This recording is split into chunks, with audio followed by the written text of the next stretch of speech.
السلام علیکم ورحمۃ اللہ وبرکاتہ ناظرین، یہ سورہ تکویر مکیہ تھی 29 اس کے آیات مبارکہ ایک رکوع ہے۔ کل ہم نے اس کی 1 آیت سے لے کر 10 آیت مبارکہ تک تلاوت کی ہے، اور آج ہم 10 سے لے کر 20 تک اس کی آیت مبارکہ کی تلاوت کریں گے۔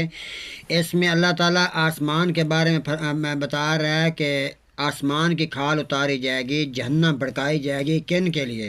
ان بدبختوں کے لیے بھڑکائی جائے گی کہ جو اپنے آپ کو بہت اعلیٰ سمجھتے ہیں، اپنے آپ کو خدائی کے دعوے کرتے ہیں۔ اللہ تعالیٰ معاف فرمائے۔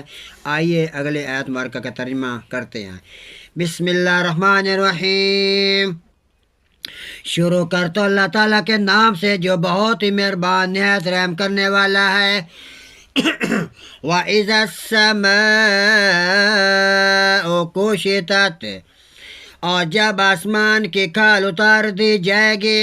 وَإِذَا الْجَحِيمُ سُعِّرَتْ،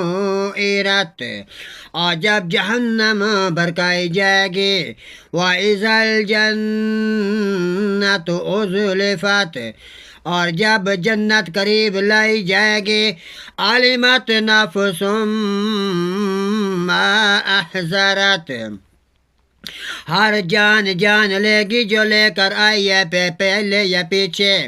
فلا اقسم بالخنس الجوار الکنس، پس نہیں میں قسم کھاتا ہوں ان ستاروں کی جو پیچھے بننے والے ہیں، جو چلنے والے ہیں۔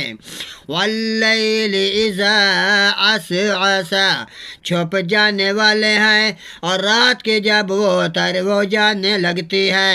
والصبح اذا تنفس، اور رات جب وہ جانے لگتی ہے۔ وَإِنَّهُ لَقَوْلُ رَسُولٍ کریم، اور صبح کی جب وہ سانس لیتی ہے، بے شک یہ یقیناً ایک ایسے پیغام پہنچانے والے کا قول ہے۔ ذی قوت عند ذی العرش مکین، اور وہ بہت ہی معزز ہے، بڑی قوت والا عرش والے کے ہاں۔ صدق اللہ العظیم و صدق الرسول النبی الکریم۔